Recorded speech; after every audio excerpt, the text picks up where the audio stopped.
मामला है, आपने देखा तो होगा, वीडियो देखा होगा, हमें भी वीडियो के माध्यम से जानकारी हुई कि राजस्थान में जो हमारी वाल्मीकि समाज का व्यक्ति रामेश्वर दयाल वाल्मीकि जी, उनके साथ में जो एक दिल झंझोड़ने वाली घटना हुई, आपने वीडियो देखा होगा। उस वीडियो देखकर इतना कष्ट है, हमने कल से देखा, कल से इतना दिल दुखी है कि इस तरह से आज भी सदियों से हमारी समाज के साथ शोषण तो हो ही रहा है, और ऐसा आप ये तो इस तरह से मारा जा रहा है, और मार के आप एक सोचने वाली बात है, उसकी मारपीट करने जो पिटा है उस व्यक्ति ने तो अपना वीडियो बनाया नहीं होगा, बनाने वाले भी उन्हीं के लोग होंगे, और उस वीडियो को मारने के बाद उसको वायरल कर दिया, तो ये क्या दर्शाता है?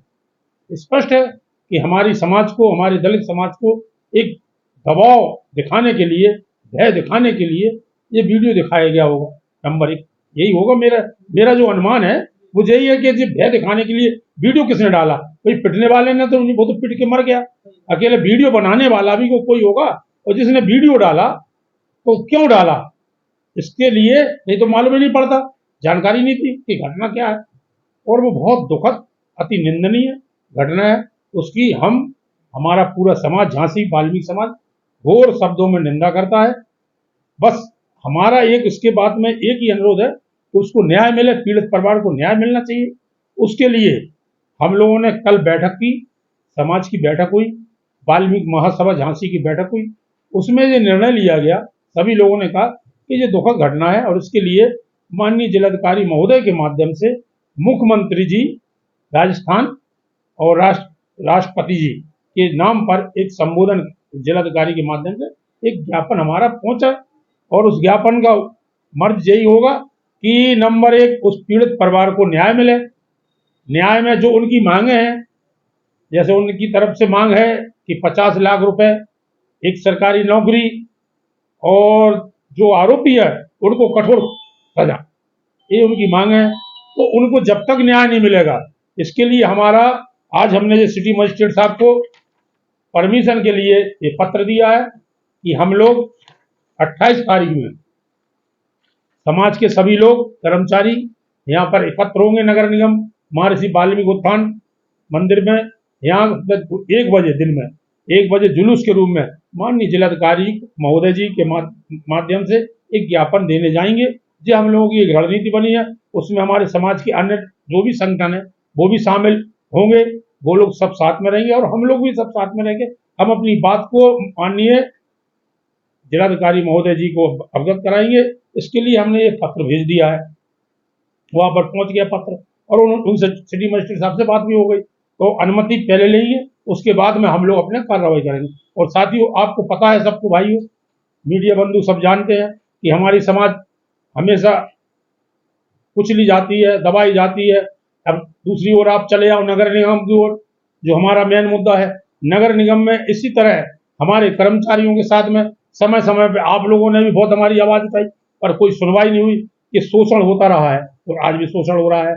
जैसे कि 14-15 सफाई कर्मचारी मृतक हो चुके हैं कोरोना काल से लेके अब तक। समदा कर्मचारी, उनके परिवारों को 1 रुपया नहीं मिला है, ये शोषण नहीं है? आउटसोर्सिंग के सफाई कर्मचारी 1 दर्जन एक्सपायर हो चुके हैं, उनको अभी तक ईएसआई का कुछ भी पता नहीं है। अगर ईएसआई के माध्यम से उनका इलाज हुआ होता तो वो मारे नहीं जाते, कोई सुनने वाला नहीं है, 1 रुपए का भुगतान नहीं हुआ। परमानेंट कर्मचारी 6 लोग एक्सपायर हो गए, उनके भुगतान में आज तक लापरवाही। मतलब हमारा समाज के जो लोग नगर निगम में जो मारे गए हैं, वो सब अल्प आयु में मारे गए। उनकी उम्रें आप देखेंगे तो सब 50 साल से नीचे होंगी, केवल वो बीमारी के कारण, इलाज के अभाव के कारण मारे गए। क्योंकि हमारा कर्मचारी सबसे गंदा काम करने वाला समाज है। आज देखो, नाला गैंग लग गई है, नाले गैंग में कोई सुविधा नहीं दी जा रही। ठेकेदार ने आदमियों को बुलाए और उन्हें ठेकेदार ने लगा दिए, ना कोई गमबूट है, ना गिलव्स, ना दस्ताने, और नाले में उतार दी।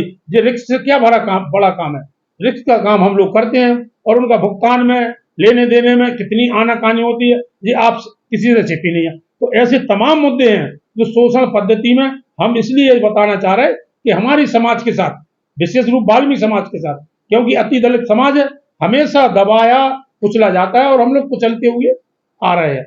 अब हमने इसी परिप्रेक्ष्य में ये निर्णय लिया है कि हम उनको जिलाधिकारी को ज्ञापन तो देंगे, माननीय नगर आयुक्त जी को भी अपनी घटनाओं से, क्योंकि हमारा जो अब तक का नगर निगम अधिकारियों के ऊपर जो शेष धनराशि है कर्मचारी का, चाहे मृतकों का हो, चाहे ईएसआई का हो, चाहे वेतन विसंगति का हो, कोई भी मामले, कम से कम 3 करोड़ रुपए मैं दावे के साथ, चैलेंज के साथ कह सकता हूं कि कर्मचारियों का बकाया है।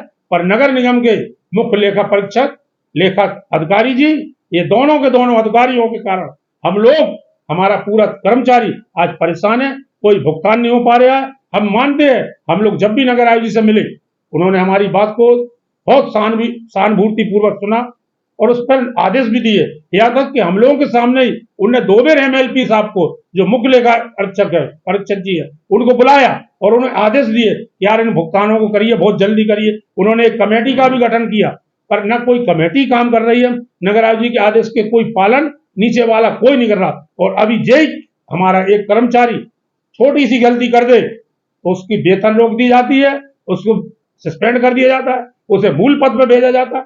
ये नगर निगम की दोहरी नीति है। नगर आयुक्त जी महोदय बार बार कह रहे, पर अधिकारी जब उनकी बात नहीं मान रहा, बाबू उनकी बात नहीं मान रहा। इतने मामले हैं नगर निगम में, इतनी पत्रावली है, जैसे कि 16-17 लोगों की सेवा समाप्त हो गई, सफाई कर्मचारियों की। आज वो हाई कोर्ट गए, उधर से ले आए, बहाल हो गए, ड्यूटी ले लिया गया। आखिर उन्हें क्यों किया? और वही देख लिया जाए कि सफाई कर्मचारी की आपने उन्हें गलत पाया, उन्हें नौकरी समाप्त, उसी पद्धति पे, उसी पैटर्न पे सेम ऑफिस के लोग काम कर रहे हैं, वो अदर कास्ट के लोग हैं। उन पे किसी पे कोई कार्रवाई करने की किसने भी, किसी अधिकारी ने हिम्मत नहीं जुटाई, क्योंकि वो अदर कास्ट के लोग हैं, ऊंची समाज के लोग हैं, उनके साथ कोई कार्रवाई नहीं। हमारे समाज को कुचला गया, दबाया गया, उनकी सेवा समाप्त कर दी। एक उसमें ऐसी महिला है सविता धर्मेंद्र, वो विधवा है और उसकी नौकरी से समाप्त कर दी। उसमें इतने ही, अगर मेरी नगर आयुक्त जी महोदय से 3 बार मैं इस पर अपील कर चुका हूं, प्रार्थना कर चुका हूं कि उस फाइल को अगर पढ़ लिया जाए, सविता धर्मेंद्र की और उनकी परिवार की जो फाइल है, तो समझ में आ जाएगा कि नगर निगम के अधिकारियों की उसमें कितनी गलती है। और उसमें भी जो मैं अभी कह चुका हूं कि लेखाधिकारी और मुख्य लेखा परीक्षक, इन्हीं की भूमिका रही है कि उसकी सेवा समाप्त कर दी, जबकि सेवा समाप्त होना नहीं थी। किसी भी सूरत में वो नियुक्ति की दावेदार थी, पर उसको भी अपात्र मानते हुए उसकी सेवा समाप्त कर दी। और विभाग के लोग पर कोई कार्रवाई आज तक नहीं हुई। विभाग में तमाम ऐसी अनियमितताएं हो रही हैं, गलती हो रही है, गलत भुगतान हो रहे हैं। तो मैं ये कहना चाहता हूं कि नगर निगम में भी इसी तरह से हम इस बात को झेल रहे हैं और शिकार हो रहे हैं हमारे लोग, कि हम लोग भुगतानों के मामले में हो चाहे किसी मामले में हो।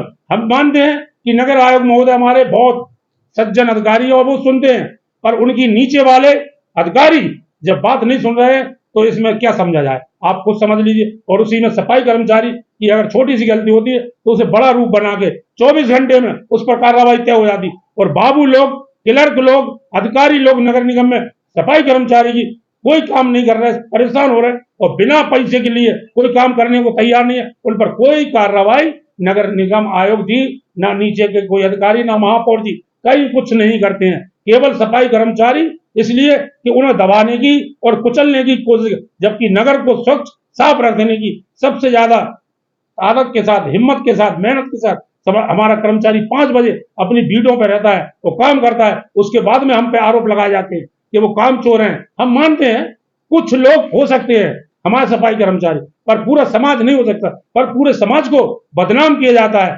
जबकि ऑफिस में उससे बड़े बड़े कर्मचारियों से बड़े बड़े हमारा कर्मचारी हवलदार के बीच में यही हो सकता है कि लेट अबेट आ रहा होगा, आ रहा नहीं आ रहा, उसमें कुछ हो सकता है, हम मानते हैं। परंतु विभाग में क्या हो रहा, नगर आयुक्त जी के आदेश के बाद में, कमेटी बनने के बाद में कोई आदेश का पालन नहीं हो रहा, कर्मचारी परेशान है, डेली चक्कर लगा रहा है, उनके कोई भुगतान नहीं हो रहा है। तो इन सब घटनाओं को लेकर हमने ये निर्णय लिया कि 28 तारीख को माननीय जिलाधिकारी महोदय को एक ज्ञापन दिया जाएगा और उसके बाद में 4 जून के बाद, आचार संहिता खत्म होने के बाद, नगर निगम में एक बेहद रूप से बहुत बड़ा प्रदर्शन किया जाएगा। उसमें हमारे पूरे प्रदेश के सभी नेता उसमें उपस्थित होंगे। हम लोगों ने पूरी रणनीति बना रखी है, क्योंकि हमारे साथ में जो 3 करोड़ रुपए का, हमसे कोई भी अधिकारी इसमें बात कर ले, हम उसे बता देंगे कि 3 करोड़ रुपए सफाई कर्मचारियों का, चाहे आउटसोर्सिंग हो, चाहे समदा हो, चाहे परमानेंट, उन्हें के देवों का भुगतान है। और पिछले 2 साल से वो लोग बराबर चक्कर लगा रहे हैं और उनका कोई भुगतान नहीं हो रहा।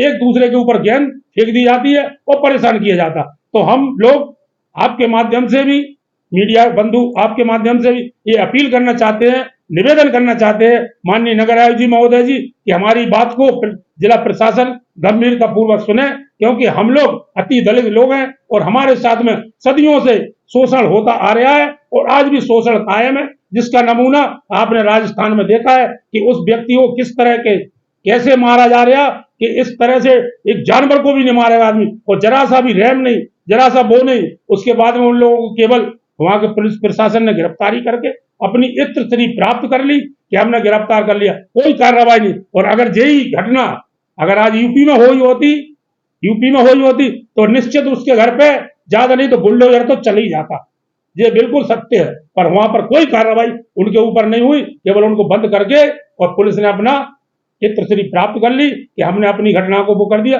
परंतु उनमें कोई ठोस कार्रवाई न पीड़ित परिवार को कोई न्याय अब तक नहीं मिला है। इस संबंध में हम लोग 28 तारीख को पुनः आपसे निवेदन है, 28 तारीख को दिन में 12 और 1 बजे के बीच में अपने कर्मचारी ड्यूटी करने के बाद पूरा सफाई कर्मचारी समाज के लोग नगर निगम से एकत्र होकर जिलाधिकारी महोदय के माध्यम से माननीय मुख्यमंत्री राजस्थान और राष्ट्रपति महोदय भारत सरकार के नाम एक ज्ञापन प्रस्तुत किया जाए।